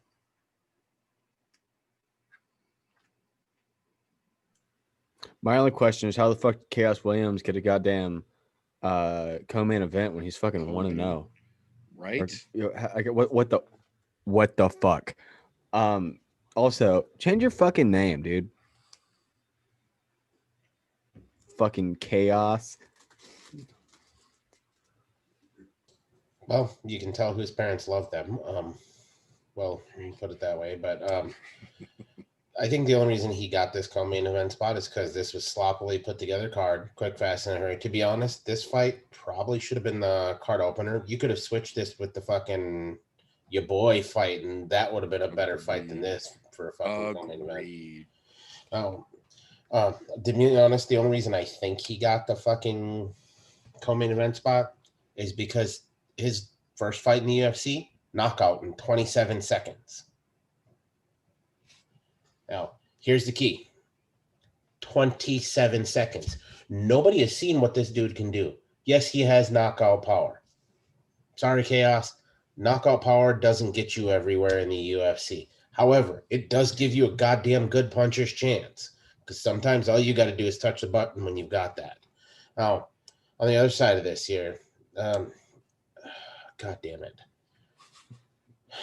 Somebody who I really want to strangle the shit out of myself for the stupid shit he's pulled. Out, not inside the cage, because I don't have any problem with that. It's the outside of the cage action, especially being a parent. That dude wouldn't have lived to play out of it if it was me. He would have had a bullet in his fucking dome if it was me. But you know, we're gonna stop there. We're only gonna talk about the fucking inside. I just encourage folks to Google his name and read up on the story for yourselves. That's all I'll say. Yeah, we'll leave it there. But by the way, inside of the cage, not a bad fighter.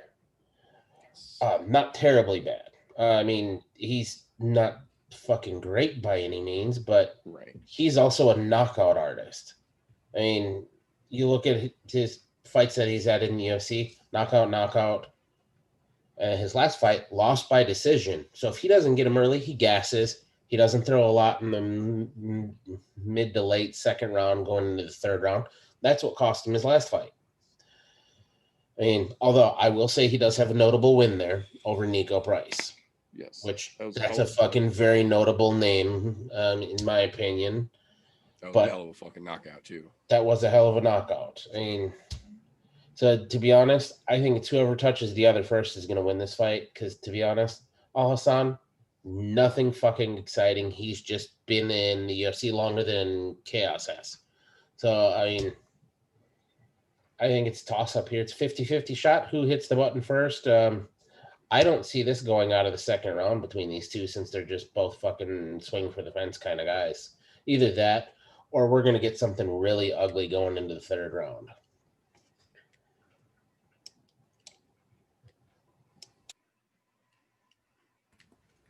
I will never pick Al Hassan ever again. Chaos Williams, I don't know how much of a chance you actually stand in this fight. Once again, we don't know a whole lot, but Al Hassan, what he did is the definition of fucking terrible. Scumbag. And I'll talk about it. You don't want to talk about it, TJ? I'll fucking talk about it. The dude was working as a bouncer, took two fucking drunk ass girls home, had sex with them when they were drunk as fuck, not able to consent legally, and then denied any wrongdoing. That's what the dude did. They both pressed charges. There was enough evidence there for them to charge him, and yeah, that's enough. That's enough for me. He got his name cleared. I think he got fucking lucky. I think he likely did a little bit of the payout thing. He pled down to misdemeanor for it. Yeah, but fuck that guy. They had him for 2 felonies originally, and he pled down to the misdemeanor. Yeah, fuck that guy. Yeah. Fuck Al Hassan. Like I said, I won't pick him. I won't pick him, even though I think he's probably going to win the fight. I'm not going to pick him. Every time I hear his name, my brain has a snapback to playing fucking Modern Warfare. You'll never take Al Hassan alive. Fuck.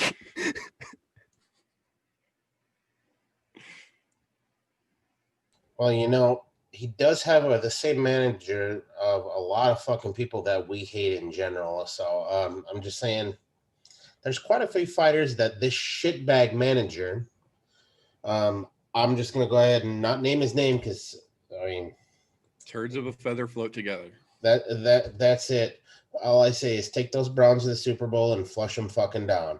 Because, man, that whole team of fighters he has, to include himself, if they were all on a bus, went off a bridge, and they didn't die initially, but then it caught fire, then they burned a little bit, and then they ended up in the hospital and died of infection from their burns and broken bones, I wouldn't feel bad about that. Not in the least bit. In fact, I think we'd be doing the planet a great service. I agree. Fuck that whole squad. I make no bones about it. I think that whole squad can go fuck themselves. Yeah. I agree. And what's funny is that shit. All right, I'm gonna let it out now. That shit happened in Texas.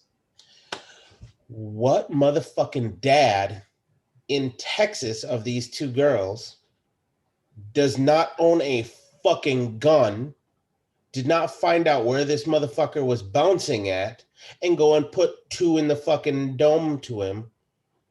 I don't know. I feel like Texas has wronged me as a whole. That's the land of you fuck up, I will put you out. I definitely feel let down by Texas. I definitely feel let down by Texas. I would never go so far as to advocate gun violence on someone, but I definitely feel that there should have been ramifications to this action that should have been dealt long before the courts ever had an issue to intervene.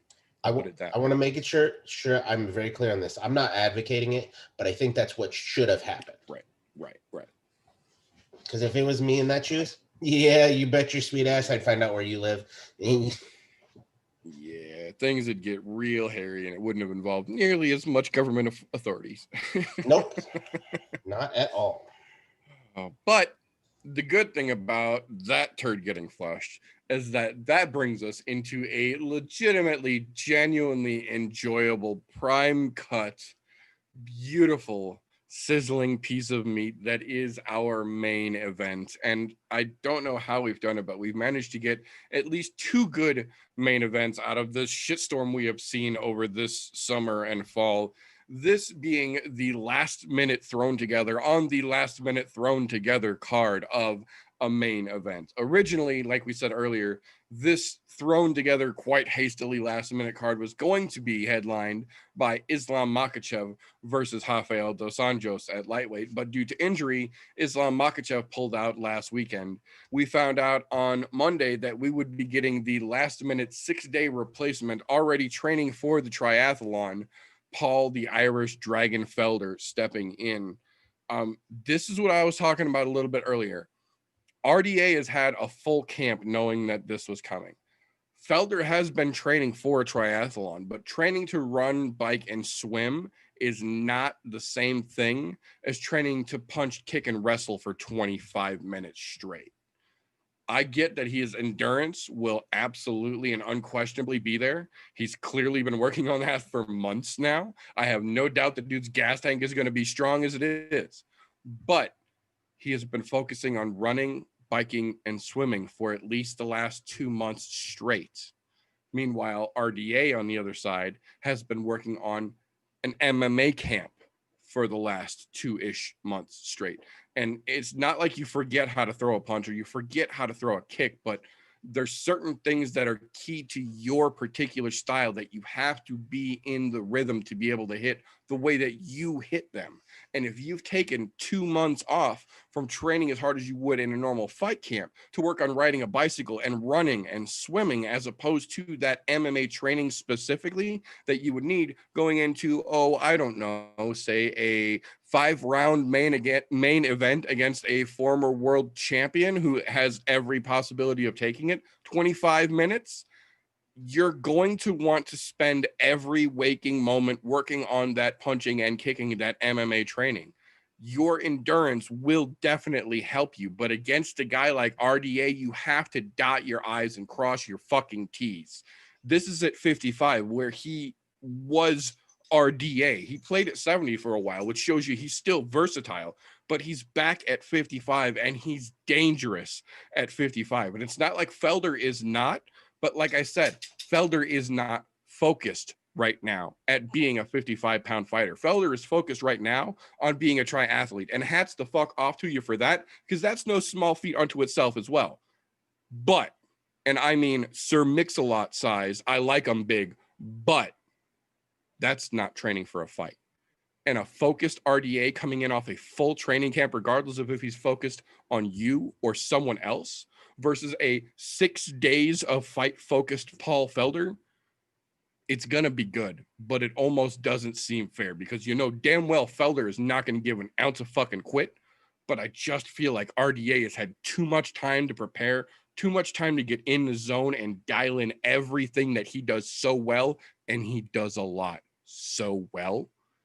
And Felder, for as great as he is, just didn't get the chance to put the time in. And it's not like it's his choice. It's not like it's anything he did wrong. Hats the fuck off to him for taking a 6-day, five round fucking main event against RDA. But I just think there's too many factors here that are stacking up against him. I think RDA is going to come out on top here. And I don't think Felder's going to give him any kind of a fucking easy night by any stretch of the imagination. But I can't imagine that 6 days of half-ass rushed focus are going to make up for an entire fight camp. I agree. The one thing Felder has going for him is the fact that RDA was not planning to fight a dude like Felder. Right. He was not planning on fighting a dude like Felder. He's planning to fight a wrestler. He wasn't. I mean, that's the one thing Felder's got going for him. Felder's all around game is fucking immaculate, and I love Paul Felder. God bless him for taking this fight, for saving a card. I don't think he wins this. I think it goes all 5 rounds. I think this goes to decision. Because Felder does not quit, period. Does not have an ounce of quit in him. Oftentimes he's too dumb to quit. But every single one of his fights that I've ever watched has been entertaining as hell. And this is going to be entertaining as hell. This will be a fun fight. But I don't think Felder has enough time to put this fight together. It had to given it. I mean, even with 2 weeks, we'd be talking a completely different story. I literally was talking to somebody about that yesterday, and that's exactly what I said. I said, even with just another week, it would have made a world of fucking difference, man. It really would have.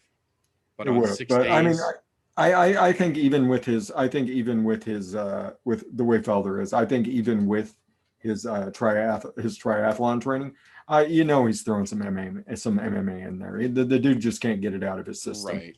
Yeah, shadow boxing as he runs or something. Exactly. So I mean, it's not like Paul Felder's not going to come into this prepared. He's the ultimate professional, and that's the reason I love him so much. Then he's wildly entertaining, both in and out of the ring. So this is going to be it'll be a really fun fight. I have to go with RDA. RDA is gonna come in better camp, better shape, more prepared for what's going on. But I mean, you can never count Paul Felder out. So I'll give that to Paul Felder. You can't count the Irish Dragon out, and he has one of the best nicknames ever. So, but my pick's RDA. Finally, a chance to play the fucking heel tonight. Jesus Christ. I was waiting for this because this card was shit and somebody had to do it. But, I will gladly do it. I will step in and be the fucking heel. Look, I understand Felder's taking this on very short notice. Yes, he has been training for a triathlon, which means he's in fantastic fucking shape. Guess what? Triathlon shape is better than fight shape. Period. I don't give a fuck who you are. You're way better in shape when you're doing that than you are fighting shape. Fight, how long are you training for? 25 minutes. Does anybody have the average time on what it takes to complete a triathlon?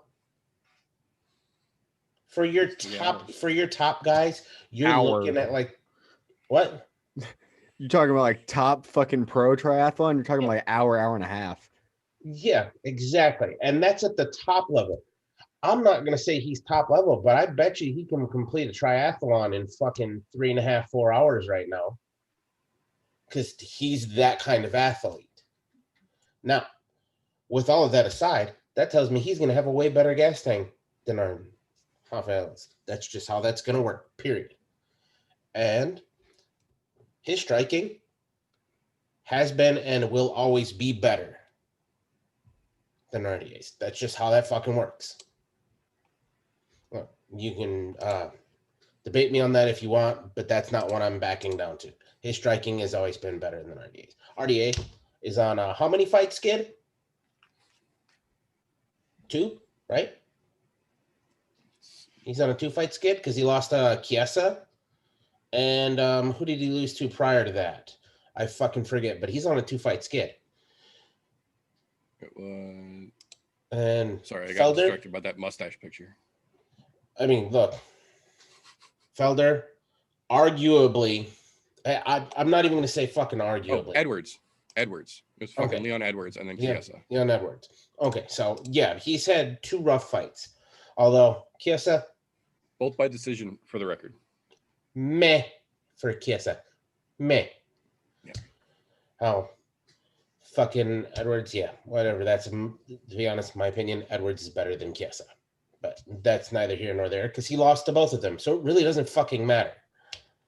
Felder, 1 loss in his last how many fights? And this is arguably a loss. Anybody who watched that fight could have called it either fucking way. The only reason that fight went that way is because of home field advantage. I'm saying it right fucking now. Absolutely. Look, and what happened to Hooker in his next fight out? He got absolutely fucking destroyed. I don't think Paul Felder would have gotten destroyed like that. However, I'm getting way off fucking topic here. We're gonna need to rein this back in because I'm a little bit hurt that you guys downgraded Felder to nothing more than a triathlete tonight. Look, the Irish triathlete. Yeah, the Irish triathlete. No, this motherfucker is gonna be the Irish Dragon. I'm guaranteeing it. This is what's gonna happen. I'm telling you, Paul Felder is gonna win this fight on short notice, even though. After the end of that Hooker fight, he had talked about retiring. I'm surprised he took this fight because he said he wanted to spend time with his family and blah, blah, blah, blah. Look, I get it. I was excited when he said, I'm done. I am a little bit pissed off that he took the fight because of that. However, he didn't stop training. He didn't just all of a sudden stop MMA training and start doing triathlon training.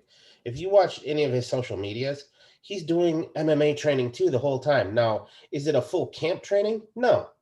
But he's fucking still MMA training. I don't think he's going to lose that step. And to be honest, RDA, a little bit long in the fucking tooth. I'm going to say it. I love RDA, but that motherfucker's getting old. And to be honest, I think Paul Felder, he was yet to peak. Because I don't think that fight that he had with fucking Hooker was the peak. I think he's better than that. And we've continued to see him get better fight after fight after fight. I mean, his second fight with Barboza, fucking amazing. The fight with Hooker was fucking amazing. RDA has been lackluster as of late. So I cannot in good faith give him this fucking fight, even if it is a short notice for Paul Felder and RDA has had a full camp. I don't think RDA is good as Paul Felder is, period. Now, we'll find out on Saturday, but I'm not sure that we're going to see a finish, though, because Paul Felder hasn't been in a full camp, so he hasn't had time to strategize and get everything else ready. Well, had a full camp, but he strategized for somebody completely different. So at that point, that's a wash between the two. I think what we're just going to see is a good old fucking fist fight right there and let it fucking loose. But I have a feeling just because of the shape that Paul Felder's in, and I, in my opinion, think he has way more heart than RDA. We've seen it. I have to give it to him on that because you know what? Short notice or not, it's short notice for both of them. Yeah, one got a full fight camp, but the other one's been triathlon training. Guess what? Your gas tank's automatically better, period. Even if you're throwing punches and kicks. Just saying. I'm going to take the heel. I'm going to play devil's advocate here. It's fucking Paul Felder. He takes it. And I have a feeling it probably will go towards decision, so I'll have to agree with Fresh on this. I think we see a decision fight here, but I think Paul Felder is going to run it decisively. 3, possibly 4 rounds that he wins.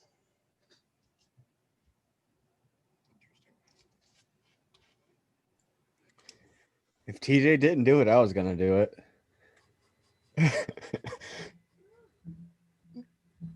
Because as TJ said, like, if you put me, like, ready for a fight, absolutely ready, and a fucking fight camp a couple days before my fight, and you just put me up against somebody, a fucking marathon runner, I lose every fucking day.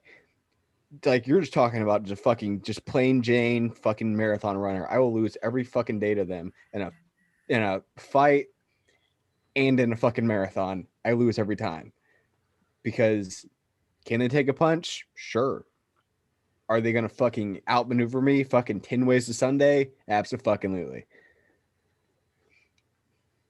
His gas tank is going to be ridiculous. He is a phenomenal fucking fighter on his feet. He has some fucking smooth, crisp ass fucking hands. RDA is good on his feet. He doesn't have the knockout power that Felder does. And as TJ said, this is 6 days for both of them. RDA trained for a wrestler. Felder didn't train to fight at all. He trained for 6 days to fight RDA. I say Felder.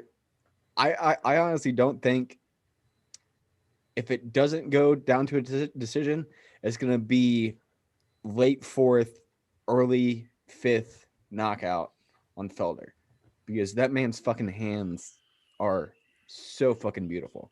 And especially with him being triathlon fucking like ready and trained for months, his gas tank is going to be just as good as fucking the end of round 1.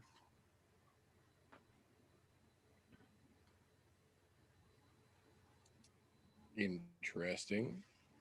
Well, the fun thing about MMA is that the only way to tell how this is actually going to unfold is going to be to tune in Saturday night and watch these fine folks get in that octagon and throw the fuck down.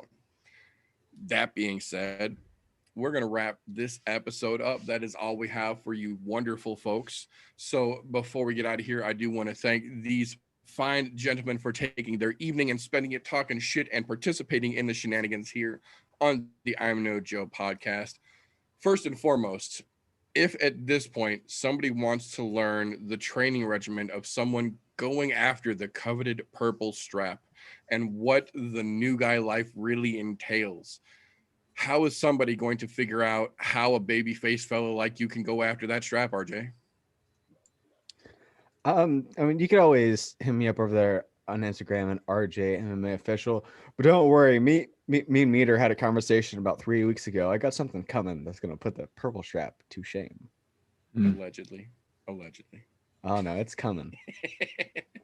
Confirmation is fucking in hand. It is on its fucking way. Oh, kids these days. Thank you very much for your time, sir. Much appreciated.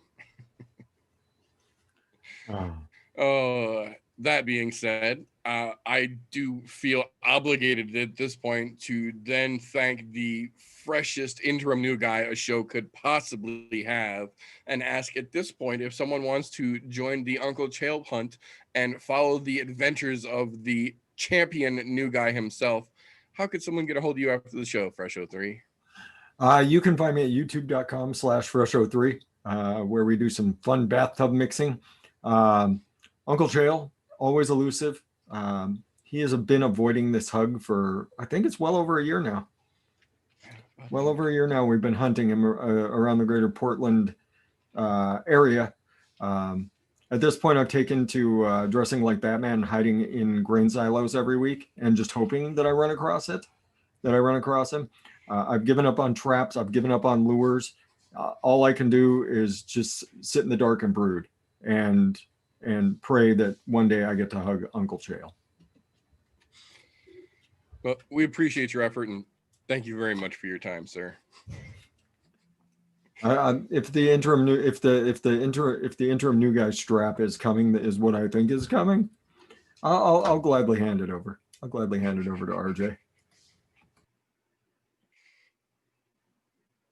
Also, I heard bathtub mixing. I lived in the backwoods of Florida. Are we talking about the same type of bathtub mixing, or are you going another route, sir? I mean, we could go either way. We could go either way. I'm not unknowledgeable in fermentation techniques. Oh no, me and you were going different routes about bathtub mixing. The bathtub mix I'm talking about blows your fucking house up if you light a match. I don't think DIY e-liquid generally will blow your house up. Okay. I don't think that's the kind of DIY bathtub we're going with. Okay. All right. I just wanted to check, because if it was like, I got people back home in Florida, I could holler at them. Allegedly. Oh, allegedly. Yes. Allegedly. Greg down the road. That explains a lot. Greg down the road. Holler at you, boy. See how it starts. Kids these days. Anyways, that being said, at this point, I know they shouldn't need to be asking, but I know somebody's gonna. So how can someone find out the best place in Wisconsin to get themselves some damn delicious fried cheese curds and maybe catch themselves a sighting of the Kenosha Crippler? Well, they can get a hold of me on the Instagrams. They can also watch me here at 9:30 Central Times on Wednesday nights. Pop up into the chat. Talk some shit. I'll give you directions. I'll also give you the best place to take a peek to see if you can catch an elusive Kenosha Crippler. However, still a place I would avoid at this time at all costs. But, you know, hey, if you're feeling froggy, you may as well leap. That's all I'm saying. Yeah. It's going to be an excellent time to find out how your cheese curds are going to hold up while you're sitting there looking for that elusive Crippler. Although if you're smart, you'll eat them before you even get a chance to get a peek. Agreed. Well, thank you very much for your time, sir. Always appreciated. That being said, we are going to call that all for this particular episode of the I'm No Joe podcast. Thank you all for tuning in, whether you were here in the chat with us or you were catching this on a replay or even listening to it in the all audio version. We appreciate you guys all the same. If you appreciate what we do around here, throw us a thumbs up. If you love what we do around here, subscribe and hit that notification bell so you don't miss an episode, because sometimes shit pops off. If you really, really feel what we do around here, share an episode of the damn show. We're trying to grow this thing. On the other side of that coin, we're just a couple of dipshits sitting around with the guy who can't grow facial hair, talking out our ass without knowing what we're actually saying. Give us a thumbs down. We earned it. I can grow facial hair, cunt. Yeah, sure, kid, sure. That being said, we're going to call that all for this particular episode. So remember, don't let ignorance stop you. You can root for anything, unless you think that a Senate race and a presidential race run on the same ballot. One's valid and one's not. Makes sense. I don't know. Somebody called 4 seasons total landscaping. Let's figure this out.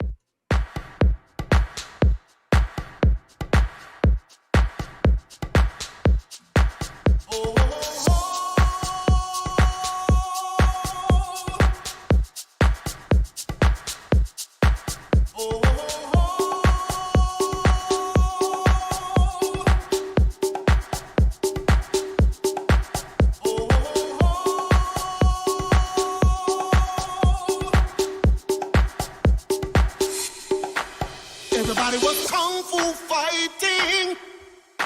Those kids were fast as lightning. In fact, it was a little bit frightening.